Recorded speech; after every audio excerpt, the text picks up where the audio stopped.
Hello and welcome back to Friday Minis. Now, several weeks ago, we took a look at 2D arrays. That is basically a giant array containing smaller arrays on the inside. Now, I had a comment from a user called SimpletonGeek, long-time follower. Thank you very much, by the way, for your support over the years. What he said is, that is actually just one version of a 2D array. You didn't have to do things this way. You could also simply express your 2D array as a flat structure. And you can still use the row column notation. You just need to do a little bit of calculations to get that. Now, I'm not gonna lie, quite disappointed I didn't think of that from the very beginning, but that's why we're back here to talk about that version of 2D arrays. Here's the deal. If we wanted to represent, say, a matrix that is 3x3, we didn't really have to, properly create that 3x3 structure.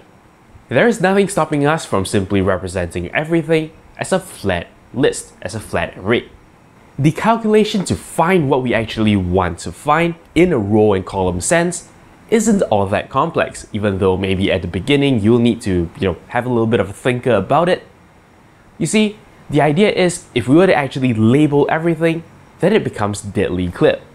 Assuming that everything is in the right order, which, makes sense, you wouldn't want to do it in any other way, then we could just label everything from 0 through to 8. Right, there are 9 squares, so yeah, we start from 0, we end at 8.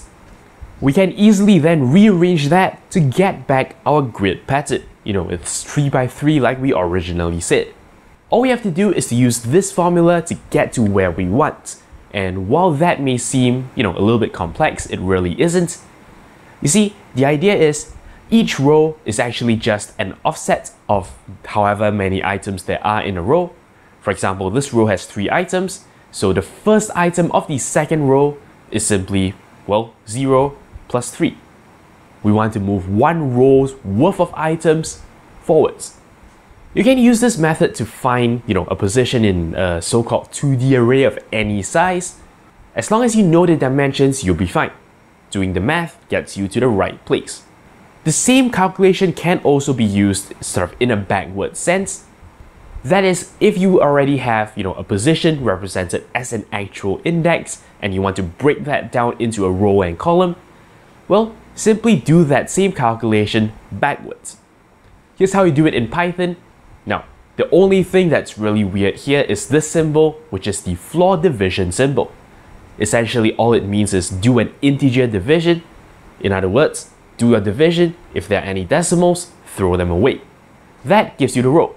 And again, because you're dividing by the size of a row, you'll be able to figure out basically how much offset in terms of rows you have.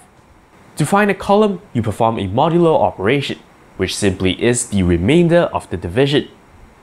Of course, if you divide by a number, you can never get a value larger than it, because, if your input value goes beyond that number, then it simply wraps back around.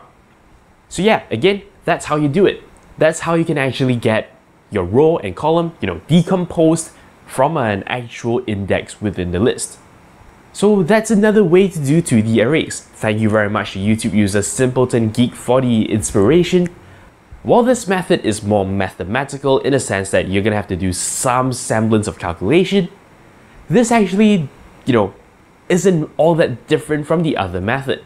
Because again, that's what the computer is actually doing under the hood. Which method do I prefer?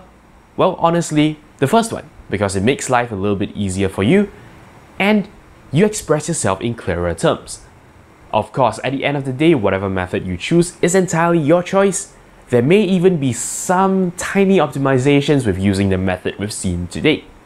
So yeah, pros and cons. That's all there is for this episode of Friday Minis. Thank you very much for watching, and until next time, you're watching 0612 TV with NERDfirst.net.